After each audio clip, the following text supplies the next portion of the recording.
यार खोलने का क्या मकसद है? सही एपीसीआर मैंने नहीं खोला है। मैं एपीसीआर में बहुत सारे लोग काम कर रहे हैं, उसमें मैं भी एक हूँ जी। और एपीसीआर का जो रोल है वो रोल ये है कि वो तमाम लोग जो इस देश में जिनके अधिकारों का हनन हो रहा है उनको हम लोग किस तरह से उनके अधिकारों को दिला सकते हैं। उनके साथ जो नाइंसाफ़ी हो रही है उसमें उनके इंसाफ की लड़ाई में हम उनके साथी कैसे और मददगार कैसे बन सकते हैं। देखा जा रहा है कि उमर खालिद काफी सालों से जेल में बंद है, उनके लिए आप लोग कुछ कर रहे हैं अभी? देखिए, उमर और हम एक साथ ही काम करते थे यूनाइटेड अगेंस्ट एड में, और हम लोग एक ही संगठन चलाते थे जी। और उमर पिछले 5 सालों से जेल में है, और अकेले उमर उस केस में नहीं है, बल्कि उमर के साथ शर्जील इमाम है, गुलफिशा फातिमा है, खालिद सैफी है, मिरान हैदर है, ताहिर हुसैन है, अतहर है, शादाब है, और सलीम मुन्ना और सलीम खान है। ये सारे लोग पिछले 5.5 सालों से जेल में बंद हैं, और 2 बार पूरी सुनवाई होने के बाद ऑर्डर रिजर्व किया गया, और ऑर्डर रिजर्व होने के बाद जजेस के ट्रांसफ़र हो गए। तो इससे दिखाता है कि खुद न्यायपालिका इन सब के केसेस को लेकर नॉन सीरियस है, और बार बार नई बेंच बनती है, पूरी सुनवाई होती है और ऑर्डर रिजर्व हो जाता है, और उसके बाद जज साहब का कहीं ट्रांसफ़र कर दिया जाता है। तो इससे लगता है कि न्यायपालिका खुद इस केस को लेकर सीरियस नहीं है। बहरहाल अभी इस समय हाई कोर्ट पर इन सब की बेल की सुनवाई चल रही है, फाइनल स्टेज पर सुनवाई हो रही है। कुछ लोगों की सुनवाई क्लोज हो चुकी है, तो हम लोग इस बात पर इस पर उम्मीद कर रहे हैं कि इस बार उमर और उनके साथ खालिद सैफी, शिफा, मीरान, गुलफिशा, इन सबको भी बेल मिलेगी। सर, नजीब का अब तक कोई खबर नहीं, अब तक कोई क्या कुछ खबर मिली है? नहीं सर, अगर खबर होती तो आपको भी खबर होती। तो ऐसी कोई बात कहाँ है? मध्य प्रदेश का मंत्री विजय शाह ने भड़काऊ भाषण दिया, लेकिन उसके ऊपर कोर्ट में एक्शन लेने के लिए बोला, लेकिन पुलिस एक्शन नहीं लिया, और उसके बाद प्रोफेसर अली खान के ऊपर जरूर एक्शन लेगी। तो इसके ऊपर तो आपका सवाल ही बता रहा है, मध्य प्रदेश के मंत्री किस पार्टी का है? मध्य प्रदेश का मंत्री भाजपा का है, तो भाजपा के मंत्री कुछ भी करेंगे उनके साथ खून माफ है। और जो आदमी गैर भाजपाई और बाई चांस अगर वो मुसलमान है, तो अगर वो सांस भी लेगा तो उसको जुर्माना है। नदीम साहब, मॉब लिंचिंग के लिए आप लोग क्या कदम उठाएंगे? ये हमारे हाथ में कुछ नहीं है, पावर स्टेट के पास है, और ये सवाल आपको उन सरकारों से करना चाहिए जो लॉ एंड ऑर्डर को मेंटेन करने का रिस्पॉन्सिबिलिटी। नदीम साहब सर, एक मिनट। दूसरी बात ये कि बंगाल में ममता बनर्जी की सरकार है, लेकिन आपको और हमको ये समझना पड़ेगा कि पुलिस और स्टेट एडमिनिस्ट्रेशन उन सब का अपना एक नेचर होता है, और बंगाल में भी इस तरह की घटनाएं हुई हैं और हो रही हैं। तो लगातार ये सवाल पुलिस और उनके एडमिनिस्ट्रेशन से करना चाहिए कि लॉ एंड ऑर्डर को एश्योर करने के लिए वो क्या काम कर रहे हैं। कहीं ऐसा तो नहीं है कि जो है वो सरकारें किसी और पॉलिटिकल पार्टी की हो, लेकिन एडमिनिस्ट्रेशन को रन करने वाले ब्यूरोक्रेसी के लोग कुछ और लोग हैं। तो ये सवाल लगातार आप उनको करिए। हम लोग इस तरह का प्रेशर ग्रुप के तहत प्रेशर बिल्डअप करने की कोशिश करते हैं कि इस तरह की घटनाएं ना हो, लेकिन रिस्पॉन्सिबिलिटी हमारी नहीं है, रिस्पॉन्सिबिलिटी सरकार की है जिसके पास पावर है। नदीम भाई, 2 सवाल। बंगाल को लेकर आपका क्या रोडमैप है यूपीसीआर का? और अली लोगों की जो घटना भी पेश आया, 4 लोगों बुरी तरह उनकी शिकायत हुई, उसमें यूपीसीआर क्या काम है? देखिए, अभी इनिशियल स्टेज है। एफआईआर बहुत कमज़ोर लिखी गई है अलीगढ़ के केस में, जिसमें हेट क्राइम और मॉब लिंचिंग का कोई जिक्र नहीं है। मामूली मारपीट और लूट की घटना दिखाई गई है। तो हम लोग दोबारा उसमें जाएंगे रिपोर्ट, और उसके साथ कल हमारी टीम विक्टिम फैमिली से मिलेगी। आज भी हम लोग टेलीफोनिक संपर्क में हैं। पहली बात। दूसरी बात ये कि नदीम भाई, शर्जील इमाम के केस की क्या स्टेटस है? मैंने भी सबके केस के बारे में बताया, और उनका भी मैंने नाम दिया था। सबका एक ही रहता है। वेस्ट बंगाल में भी अभी मॉब लिंचिंग शुरू हो चुका है। वही मैं कह रहा हूँ, बंगाल में भी हम लोग आए हैं, अपनी टीम बना रहे हैं अलग अलग शहरों में, कि कहीं भी कोई इस तरह की घटना होगी तो हम लोग कोशिश करेंगे कि हमारी टीम तुरंत वहाँ पहुँचे, उस मामले की जांच करे, और केवल पुलिस और प्रोसिक्यूशन के वकील के भरोसे उस केस को न छोड़ा जाए, बल्कि हमारी तरफ से वकीलों की टीम मौजूद हो जो ये अश्योर कर सके कि मैक्सिमम से मैक्सिमम पनिशमेंट वो जो इस तरह के परपेट्रेटर्स और क्रिमिनल्स हैं उनको। अलीगढ़ में देखिए अभी इनिशियल स्टेज है और ये सबको पता है कि जितने ये गौरक्षक हैं ये 50 बार ये बात रिवील्ड हो चुकी है कि जो लोग मीट का बिजनेस करते हैं, लाइसेंस स्लॉटर हाउस से मीट खरीदते हैं, उनसे ये लोग पैसे मांगते हैं। 50,000 रुपए की डिमांड उन्होंने अलीगढ़ में गौरक्षकों ने करी उन मीट ट्रेडर्स से कि हमको जो है वो जहाँ से आप लेकर आ रहे हैं आप लेकर आइए और जाइए, हमें कोई मतलब नहीं है, लेकिन 50,000 रुपए हमको दीजिए। उन्होंने 50,000 रुपए नहीं दिए, जिसके नतीजे उन्होंने बताया कि आप गाय का मांस लेकर जा रहे हैं और उनकी पिटाई करी गई। 4 लोगों की, चारों लोग एडमिट है और अफसोस की बात यह है कि वो तमाम पॉलिटिकल पार्टी जो उनका वोट देते हैं, मुस्लिम कम्युनिटी के नाम से पॉलिटिक्स करते हैं, उन्होंने कोई भी एक स्टेटमेंट अभी तक किसी पॉलिटिकल पार्टी का इस मसले पर नहीं आया है। और जिस तरह से उनकी लिंचिंग करी गई है उससे तो ये लग रहा था कि उनकी जान ही ली जाती, लेकिन वो बेहोश हो गए थे तो उनको छोड़ के भेज दिया गया। वो अभी कोर्ट में है और पुलिस का हाल ये है कि पुलिस ने मॉब वायलेंस का कोई भी सेक्शन उसमें नहीं किया है। हम लोग कल तक देखेंगे, वरना जो तहसील पूनावाला गाइडलाइन सुप्रीम कोर्ट की है उसके कंप्लाइंसेस को लेकर हम कोर्ट में केस को पाएंगे। इस प्रोग्राम के बाद कलकत्ता और वेस्ट बंगाल के लिए आपका क्या प्रोग्राम है? एक तो मेंबरशिप है, इसके अलावा और क्या प्रोग्राम है? अच्छा मैम, ये जैसे दूसरे सिटी में दिल्ली हो, गुजरात हो, कोई भी सिटी हो, जब वहाँ बांग्ला बोला जाता है, बंगाली बोला जाता है, तो बगैर जाने हुए बोल देते हैं बांग्लादेशी है। इसके बारे में क्या कहना चाहेंगे?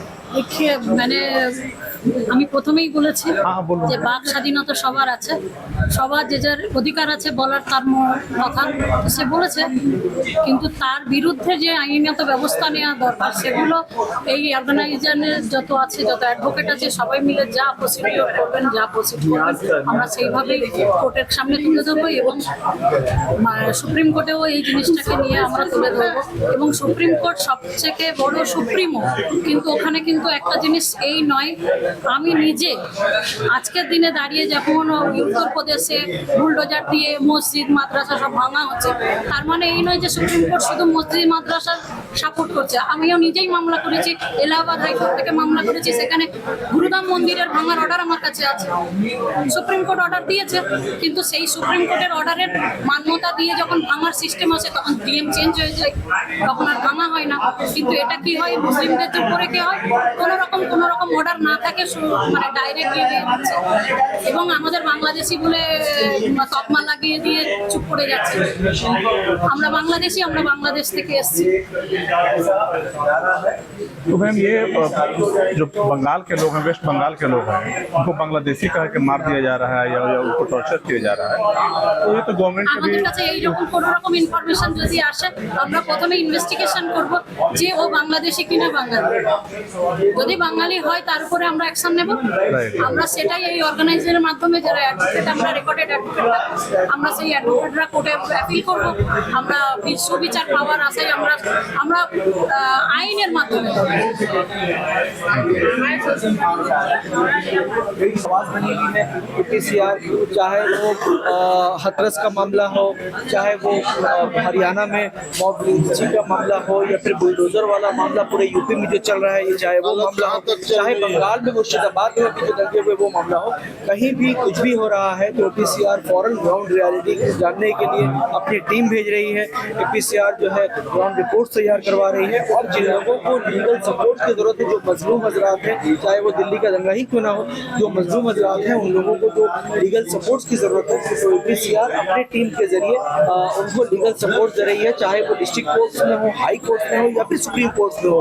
इसमें बड़े बड़े लॉयर जैसे कपिल सिब्बल जैसे लॉयर हो, या सलमान खुर्शीद साहब जैसे लॉयर हो, या फिर आज हमारे बीच फजल अयूबी साहब जो कि सुप्रीम कोर्ट के जाने माने लॉयर पहचाने जाते हैं, वो आने वाले थे मगर उनकी वालदा उनकी अहलिया वो गिर गई और उनको फिर हॉस्पिटल जाना पड़ा, वो फ्लाइट नहीं पकड़ पाए, वो वैसे लॉयर्स हों। तो ये सब लॉयर्स जो हैं APCR के लिए काम कर रहे हैं। और मैं तो ये भी कहता हूँ कि मैं इन सब लॉयर्स में शुक्रगुजार हूँ जिन लोगों का लाखों रुपए फीस होने के बावजूद आवाज़ बनते हैं और ताकत और APCR सबसे अहम रोल प्ले करता है उन लोगों की ताकत बनने का। और बंगाल में भी अब ये टीम जो है मजबूत होने जा रही है, इसलिए ये प्रोग्राम था। लोगों से अपील की गई है, अच्छे खासे लोगों ने फॉर्म भरा है, अपने नाम दर्ज करवाए हैं और एक बड़ी टीम यहाँ पे जो है इंशाअल्लाह ताला जुड़ने वाली है।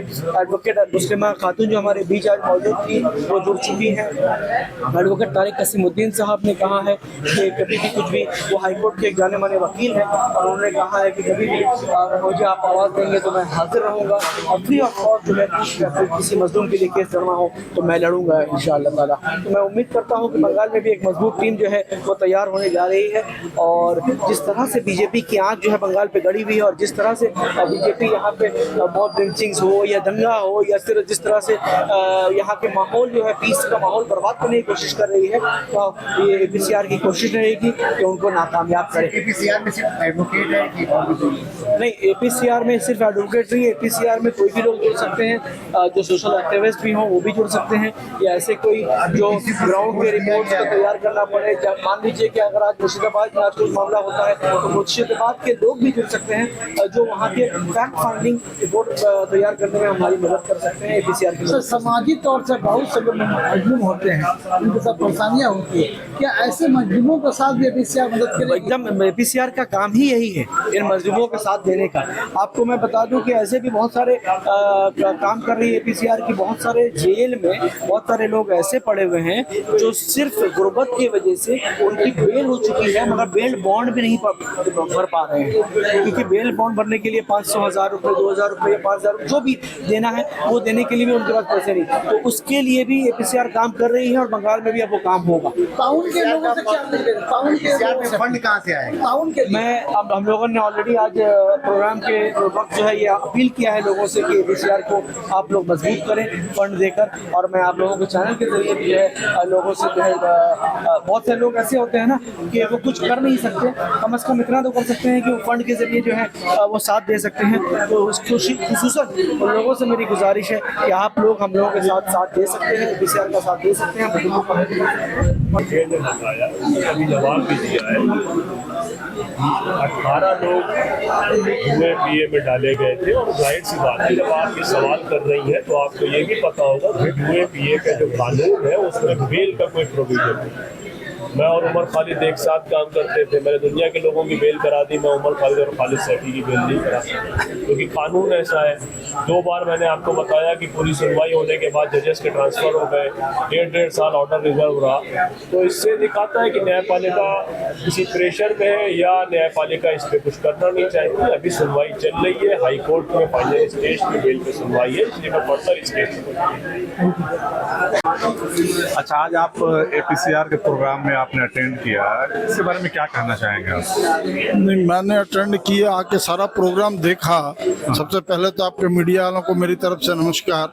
और यहाँ जितने भी बंदे आए थे सारे ऑलमोस्ट एजुकेटेड भी थे और they wanted to get awareness about the APCR। तो मैं भी अवेयरनेस के लिए आया था and moreover I am interested to join it. ठीक है, ताकि हम भी अपनी कौम के लिए क्यों ज्वाइन करना चाहते हैं? हाँ, मैं इसलिए ज्वाइन कर चाहता हूँ कि जो कुछ भी मुस्लिम्स के साथ यहाँ पर हो रहा है सेम चीज़ सिखों के साथ पंजाब में हो रहा है। ठीक है, दे आर इक्वली अफेक्टेड। 40-40, 50-50 साल से वहाँ पर आतंकवादी कह के लोगों को जेल में रखा हुआ है। कोर्ट की तरफ से उनकी सजाएं पूरी हो गई हैं लेकिन उनको जेल से बाहर नहीं निकाला जा रहा है। ठीक है, एक तो मुद्दा ये है। और ये अब क्या कर रहे हैं, धीरे धीरे हमारे गुरुद्वारों के ऊपर कब्जा कर रहे हैं। ठीक है, धीरे धीरे ये अपने बंदों को, आप देखेंगे RSS में इन्होंने बहुत सारे नकली हिंदुओं को या दूसरों को पगड़ी पहना के सरदार बना लिया और उनको टेक ओवर करवा रहे हैं। और 2 जगह ऐसा कर चुके हैं, एक नांदेड़ है हजूर साहब और एक पटना साहब। ठीक है, यहाँ पर इनका लॉबी चलता है पूरा। पटना साहब में तो बहुत बड़ा गुरुद्वारा हाँ, है। बहुत बड़ा गुरुद्वारा, हमारे 5 बड़े गुरुद्वारे हैं, जी। ठीक है, जिनको मतलब हम लोग तख्त बोलते हैं। तो 3 पंजाब में है और 2 एक नांदेड़ में है और एक पटना साहिब में है। पटना साहिब तो जो पंजाब से 3 बाहर 2 बाहर हैं, उनके ऊपर इनका लगभग कब्जा हो चुका है, ठीक है। तो वहाँ पर पंजाब वालों का कुछ नहीं चलता, दे डोंट हैव एनी से इन दोस गुरुद्वारा, ठीक है। और पंजाब में जो है, और पंजाब में ये क्या कर रहे हैं, बात बात पे सिखों को, जैसे दूसरी जगह मॉब लिंचिंग होता है, वहाँ गोली मार के एनकाउंटर करके मार दे रहे हैं। अब सर, एक APCR के बारे में क्या कहना चाहेंगे? एक शॉर्ट, एक ब्रीफ जो है, जो association for protection of civil rights एक ऐसा इदारा है APCR, जो पिछले कई सालों से बड़ी मेहनत के साथ हिंदुस्तान की जमहूरियत को, हिंदुस्तान के सेक्युलरिज्म को, हिंदुस्तान के कॉन्स्टिट्यूशन को की बका के लिए, उसके सालमियत के लिए काम कर रहा है। हिंदुस्तान में कहीं भी कोई जुल्म, बर्बरियत, जबर अगर हो रहा है किसी भी गिरोह के जानिब से, तो APCR जो है इसके खिलाफ कार्रवाई कर रहा है। APCR कब इसका फाउंडेशन कब रखा गया? APCR का फाउंडेशन जो है, आप उसका लिटरेचर देख लेंगे, तकरीबन 1 दहाई हो गया है APCR का फाउंडेशन रखा गया है और इस सिलसिले में काम कर रहे हैं। तो क्या अभी के सरकार के दौर में आप लोग काम करना आसान है या मुश्किल है? देखिए, ह्यूमन राइट्स का काम करना और हिंदुस्तान की जमहूरियत की बका के लिए काम करना, तो काम तो आसान है नहीं, लेकिन इसके लिए आपको डिटर्मिनेशन चाहिए, डेडिकेशन चाहिए और वो जज्बा चाहिए कि नहीं, हमको चाहे नाहक के खिलाफ आवाज़ उठाना भी जो है वो बड़ी बात होती है।